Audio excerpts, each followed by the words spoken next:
بسم اللہ الرحمن الرحیم، السلام علیکم۔ اسلام آباد ٹاکس کے ایک نیو ولاگ کے ساتھ آپ کی خدمت میں حاضر ہیں۔ آج کے ولاگ میں ہم فواد چودھری پر بات کریں گے کہ ان کو بلوچستان سے اور خیبر پختونخوا سے کیا ایشو ہے۔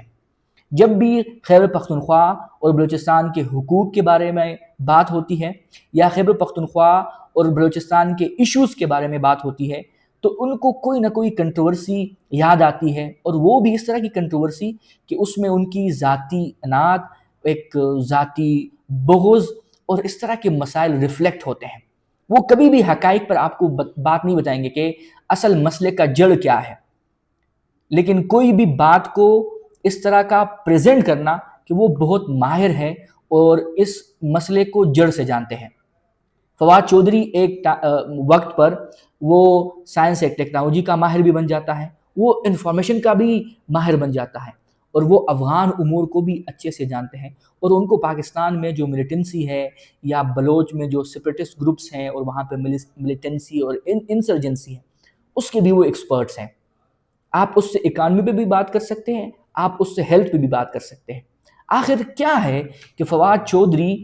موجودہ حالات کو اگر آپ جائزہ لے لیں تو نہ وہ 3 میں ہے نہ 13 میں، لیکن پھر بھی اپنے آپ کو اس طرح پریزنٹ کر رہا ہے کہ ان کے دور میں جب ان کے پاس قلمدان تھے، جب وہ سابق وزیر تھے، وفاقی وزیر تھے، تو انہوں نے کیا کیا ہے۔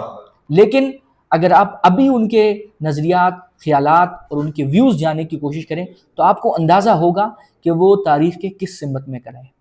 اور وہ آپ کو ایسا لگے گا کہ وہ آج بھی اشرافیہ کی جو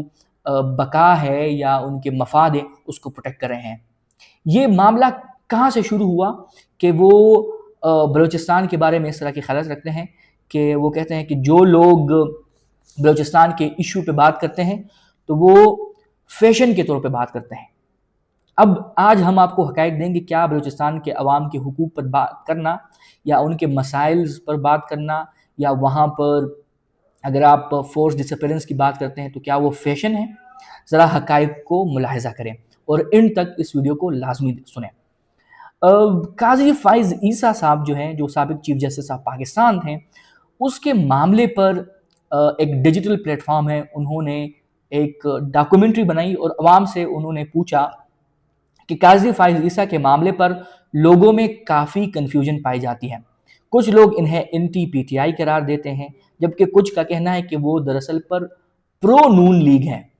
اور اسی وجہ سے وہ خود کار طور پر انٹی پی ٹی آئی فیصلے کرتے تھے۔ مزید یہ کہ بعض لوگ انہیں پرو اسٹیبلشمنٹ سمجھتے ہیں، جبکہ کچھ کے نزدیک وہ انٹی اسٹیبلشمنٹ تھے۔ یعنی اس معاملے میں بھی آراء مختلف اور کنفیوژن برقرار ہے۔ آپ سے سوال ہے کہ آپ کے مطابق حقیقت میں قاضی فائز عیسیٰ صاحب جو تھے وہ کیا تھے؟ انہوں نے ایک سوال پوچھا اور اس کا بیک گراؤنڈ بتایا۔ اس پر ہمارے جو سپریم کورٹ کے سینئر رپورٹر ہیں وسیم ملک، انہوں نے لکھا کہ بلوچستان کے ساتھ ہماری جو ریاستی رویہ ہے وہی نو آبادیاتی جھلک دکھائی دیتی ہے جو برطانوی راج بر صغیر کے ساتھ روا رکھی جاتی رہی۔ وہاں سے اعلیٰ مناصب تک پہنچنے والے افراد، چاہے وہ حکومت، عدلیہ یا انتظامی ڈھانچے کا حصہ ہو، اکثر ان کا انتخاب میرٹ کی بجائے اسٹیبلشمنٹ کی منشا پر ہوتا ہے۔ فائز عیسیٰ تو پھر بھی براہ راست chief justice Balochistan high court لگائے گئے اور یوں اپنی مدت ملازمت تک وہ انہی کا مطلب اشارہ ہے کہ قابل اعتماد اثاثہ رہیں۔ حالات و واقعات کے تسلسل کو قرائن کی روشنی میں دیکھا جائے تو معلوم ہوتا ہے کہ پہلے انہیں نہایت مہارت سے اینٹی اسٹیبلشمنٹ ثابت کیا، اور پھر جب بھی ریاست ضرورت آ پڑی ان سے مطلوبہ کردار ادا کروایا گیا۔ گویا طاقت کی شطرنج میں وہ ایک ایسا مہرہ ثابت ہوئے جو ہر چال میں کارآمد رہا۔ اس کے بعد ان کی شخصیت کی تمام جو باقی تعریفیں ہیں وہ بےمعنی ہو جاتی ہیں۔ اب یہ ان کی اپنی رائے ہے کہ وہ اس کو اس طرح سمجھتے ہیں۔ اس معاملے پر بھی جو ہمارے سابق وفاقی وزیر ہیں فواد چودھری صاحب، وہ اس میں کود پڑے، وہ لکھتے ہیں کہ باقی پاکستان میں جو عوام ہے وہ کیا یورپی یونین کا حصہ سمجھ کر چلایا جا رہا ہے؟ ایسے ہی فیشن کے طور پر بلوچستان کی سیاسی حقوق کی محرومیوں کا رونا علیحدہ بات ہے، ورنہ آپ لاہور میں ہو یا خوزدار میں ہو، بنو میں ہو یا کراچی میں، عام آدمی کے سیاسی حقوق انتہائی کی حالات انتہائی ناگفتہ ہیں۔ اب یہاں انہوں نے غلطی یہ کی کہ وہ کہہ رہے ہیں کہ بلوچستان کی جو سیاسی حقوق ہے یا وہاں کی جو محرومیاں ہیں اس پر بات کرنا ایک فیشن ہے، اور آج ہم ان کو بتائیں گے کہ کیا یہ واقعی فیشن ہے۔ اس پر وسیم ملک نے ان کو رپلائی کیا اور اس کو بے نقاب کر دیا اور ان کو چپ کرایا۔ ابھی تک جو میں یہ ویڈیو ریکارڈ کر رہا ہوں، انہوں نے یعنی فواد چودھری نے سینئر رپورٹر وسیم ملک کو کوئی رپلائی نہیں دیا اس بات پر جو انہوں نے اٹھایا۔ اس نے کیا کہا؟ اس نے کہا کہ بلوچستان کے عوام کے حقوق کی بات کرنا فیشن کے طور پر رونا ہے۔ فواد صاحب، گستاخی معاف، پہلے تمہیں واقعی حیرت زدہ ہو گیا کہ ایک روشن خیال سابق وفاقی وزیر اور بصیرت رکھنے والا سیاسی رہنما اتنا گمراہ کن بیان کیسے دے سکتا ہے، لیکن اگلے ہی لمحے آپ کا فکری جھکاؤ ذہن میں آیا۔ سچ کہوں تو ساری الجھن دور ہو گئی۔ اب وہ سچ کیا ہے؟ وہ آگے لکھتے ہیں کہ بلوچستان یا پختونخوا کے معاملات ہو، آپ اور اسٹیبلشمنٹ ہمیشہ ایک ہی صفحے پر دکھائی دیتے ہیں۔ یعنی وسیم ملک صاحب کا مطلب یہ ہے کہ جو اسٹیبلشمنٹ کی رائے ہے بلوچستان اور پختونخوا کو لے کر، وہ آپ کی رائے ہے۔ پھر وہ آگے لکھتے ہیں کہ اور یہ بھی تاریخ کا ناقابل تردید باب ہے کہ انہی دنوں صوبوں میں جلتی پر تیل ڈالنے، معاشرتی بنیادیں ہلانے اور بیرونی اما پر اپنے ہی لوگوں کو ریاست سے بدزن کرنے کا کام اسی ڈکٹیٹر مشرف کے دور میں ہوا جس کے قصیدے آپ آج بھی زمین و آسمان کے کلابے ملا کر پڑھتے ہیں۔ اور یہ بہت ہی امپورٹنٹ ہے کہ فواد چودھری صاحب پہلے مشرف صاحب کے ساتھ تھے، پھر پیپلز پارٹی میں رہیں، پھر جب پی ٹی آئی اقتدار میں آئی تو ان کے قریب ہوئے، منسٹر رہیں، اچھی پوسٹوں پہ رہیں، اور پھر جب پی ٹی آئی پر برا وقت آیا یا ہواؤں کا رخ تبدیل ہوا تو یہ بندہ اس کو چھوڑ کر چلے گئے۔ اب مزید بھی میں آپ کو حقائق دیتا ہوں، لیکن پہلے ہم یہ پوسٹ کمپلیٹ کریں۔ وسیم ملک مزید لکھتے ہیں کہ مزید ستم یہ ہے کہ آپ کی قربتیں بھی بلوچستان کی اسی سیاسی اشرافیہ سے ہیں جسے اسٹیبلشمنٹ کی سرپرستی میں اعلیٰ ترین مناصب سے نوازا جاتا ہے۔ ایسے میں جب آپ پنجاب اور سندھ کے حالات کو بلوچستان کے مساوی کیوں قرار نہ دیں؟ اس نے جو کہا نا کہ کراچی میں بھی یہی حالات ہیں، لاہور میں بھی یہی حالات ہیں، بنو اور خوزدار میں بھی یہ حالات ہیں، تو وہ کہہ رہے ہیں کہ یہ آپ غلط کر رہے ہیں۔ بلوچستان اور پختونخوا میں جو حالات ہیں وہ لاہور میں نہیں ہیں، وہ کراچی میں نہیں ہیں۔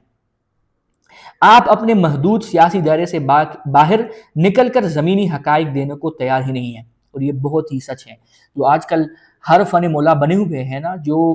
سیمینار رومز میں، تھنک ٹینک میں، اسٹوڈیوز میں اور نیوز روم میں بیانیے بناتے ہیں نا، ان کو یہ توفیق نہیں ہوتی کہ وہ فیلڈ میں جا کر دیکھے کہ وہاں پر کیا ہو رہا ہے۔ یہاں پر بیان داغنا اور بیانیہ بیانا یا اشرافیہ کی مفاد کو پروٹیکٹ کرنا وہ بہت آسان ہے، لیکن جو عام آدمی ہے ان پر کیا گزرتا ہے وہ ہمیں نہیں پتا۔ یہی وجہ ہے کہ جو فواد چودھری صاحب ہیں وہ محدود سیاسی دائرے سے باہر نکل کر زمینی حقائق دینے کو تیار ہی نہیں ہے۔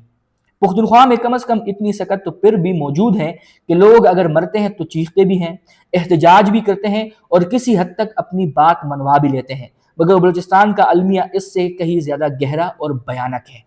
وہاں تو سانحات کی خبر بھی ہفتوں بعد اتنی ہی سامنے آتی ہے جتنی ضروری سمجھی جائے۔ اور یہ بات بہت امپورٹنٹ ہے۔ جب انفارمیشن سیکرٹری تھے حمزہ شفقات، جو پاکستان ایڈمنسٹریٹو سے اس کا تعلق ہے، ڈی سی اسلام آباد بھی رہ چکے ہیں، انہوں نے کہا کہ ہم نے بلوچستان میں اتنا کام کیا، لیکن مین سٹریم میڈیا جو پاکستان کی مین سٹریم میڈیا ہے، چاہے وہ پرنٹ ہو چاہے وہ الیکٹرانک ہو، کہتے ان میں ہماری وہ خبر حصہ ہی نہیں بناتی۔ جو نیگیٹو خبر آتی ہیں اور خاص طور پر دہشت گردی سے ریلیٹڈ، ان کو یہ لوگ جگہ دے دیتے ہیں، سپیس دے دیتے ہیں۔ باقی وہاں پر جو کام ہو رہا ہے اس پہ تو یہ لوگ بات ہی نہیں کرتے، وہاں کے جو مسائل ہیں ان پہ تو یہ لوگ بات ہی نہیں کرتے، وہاں کے جو محرومیاں ہیں ان پہ تو کوئی بات ہی نہیں ہوتی، وہاں کے جو لوگ بات کرتے ہیں تھوڑے کریٹیکل ہیں ان کو تو مین سٹریم میڈیا یوں سمجھ لے کہ اس طرح پورٹری کر رہے ہیں کہ یہ لوگ غدار ہیں۔ اب ذرا آگے سنیے۔ لاہور میں حق حکمرانی اور حق کے اظہار رائے کبھی جزوی ملا، کبھی سلب ہوا، مگر خوزدار میں تو لوگوں سے براہ راست حق زندگی ہی چھین لیا جاتا ہے، اور یہ بہت ہی امپورٹنٹ ہے، اسی طرح ہی ہوتا ہے۔ اب ذرا آپ فواد چودھری صاحب کی جو اپنی لائف ہے وہ ذرا دیکھ لیں کہ وہ مراد سعید صاحب کی جو کتاب ہے اس میں بھی وہ یہ بات کرتے ہیں کہ یہ کمپرومائز تھا۔ یہ جس طرح کے مشورے دیتا تھا وہ ایک کمپرومائز شخص ہی دے سکتا ہے، اور مشورے کس کو دیتا تھا؟ عمران خان کو، بانی پی ٹی آئی کو، یا کے ڈی نمبر 804 آپ کہہ لیں۔ اس کے علاوہ ان کے بارے میں جو پرویز الہی صاحب ہیں، جو اسپیکر پنجاب اسمبلی رہ چکے ہیں، وزیر اعلیٰ پنجاب رہ چکے ہیں، انہوں نے عمران خان کو کہا تھا کہ ہم آپ کو کہہ رہے ہیں کہ پنجاب کی اسمبلی نہ توڑیں۔ جب انہوں نے کہا تھا کہ ہم اسمبلی توڑ دیں گے پنجاب کی بھی اور خیبر پختونخوا کی بھی، تو پرویز الہی وہ واحد شخص تھے جنہوں نے کہا تھا کہ آپ سارے اسمبلی سے اس طرح کی استعفیٰ نہ دیں، ورنہ جو پلان بنایا گیا ہے اس کو وہ بہت ہی خطرناک ہے، اور پھر ہمارے اوپر یعنی پی ٹی آئی کے اوپر خطرناک اور بدترین وقت آئے گا۔ لیکن ہمارے جو چودھری صاحب تھے، فواد چودھری، انہوں نے کہا تھا نہیں، یہ بزدلی کی باتیں کر رہے ہیں اور فلاں فلاں فلاں۔ عمران خان نے وہی کیا، اور پھر ہم نے دیکھا کہ فواد چودھری ان صف اول لوگوں میں سے ہیں جنہوں نے پی ٹی آئی کو خیرباد کہہ دیا، اور پھر ہم نے اسی فواد چودھری کو دیکھا جو مولوی محمود اور عمران اسماعیل کے ساتھ مل کر خان صاحب کے ساتھ بھی گئے، ان سے بھی بات کی کہ جی آپ تھوڑا ڈیل کریں یا ایک درمیانی راستہ اختیار کر لیں، اور پھر ہم نے ان لوگوں کو دیکھا کہ جو ایک عیادت کرنے کے نام پر ہسپتال گئے اور جو شاہ محمود قریشی صاحب ہیں ان کو قائل کرنے کی کوشش کی۔ لیکن اس وقت حالات یہ ہے کہ عمران خان ان پر وہ اعتماد نہیں کر رہا، اور جس طرح اگر آپ مراد سعید صاحب کی وہ کتاب دیکھ لیں تو اس میں ایک جگہ پر یہ بھی ہے کہ سائفر کے معاملے پر ان کی جو رائے تھی، فواد چودھری کی، اسد عمر کی، تو وہ سب ہمارے سامنے ہیں۔ انہوں نے کہا تھا، یعنی عمران خان نے مراد سعید کو کہا تھا کہ آپ دیکھ نہیں رہی کہ میں اکیلا ہوں، اور یہ بات ہمیں سینئر صحافی عمران ریاض صاحب نے بھی کہا تھا کہ ایک ٹائم پہ عمران خان نے یہ کہا تھا کہ کوئی رہ تو نہیں گیا جو میرے خلاف نہ ہو، اور میں اکیلا یہ جنگ لڑ رہا ہوں اور آخری گیند تک لڑوں گا۔ لیکن اس شخص کی اگر آپ دیکھ لیں تو وہ مبینہ طور پر اسٹیبلشمنٹ کے ساتھ جو اشرافیہ ہیں اور ایلیٹ ہے، ان کے مفاد کو پروٹیکٹ کرنے کے لیے ان کی کوئی سیاسی بصیرت ہو یا نہ ہو، لیکن ان کے لیے یہ ہر معاملے کو، چاہے وہ پختونخوا کا معاملہ ہو، بلوچستان کا معاملہ ہو، پختونخوا کے جو بڑے ہیں اس میں خان عبدالولی خان، غفار خان، اسفندیہ ولی اور دوسرے لوگ آتے ہیں، ان کو کنٹروورشل بنانے کے لیے یہ چوز کرتے ہیں، اور اس طرح جہاں پہ بلوچ جہتی کمیٹی کے لوگ ہوں ان کو کنٹروورشل بنانے کے لیے کوئی نہ کوئی یہ بیان ضرور دیتا ہے، تاکہ جو معاملات ہیں وہ اسی طرح نہ رہیں جس طرح لوگ چاہتے ہیں کہ ہم اس کو نزدیکی سے دیکھ لیں، غیر جانبدارانہ دیکھ لیں، اور بغیر کسی سیاسی ایجنڈا کا دیکھ لیں۔ اس حوالے سے آپ کی کیا رائے ہے؟ کمنٹ سیکشن میں ہمیں اپنی رائے دیجیے گا۔ ملتے ہیں آپ کے ساتھ نیکسٹ ولاگ میں، تب تک کے لیے اللہ حافظ۔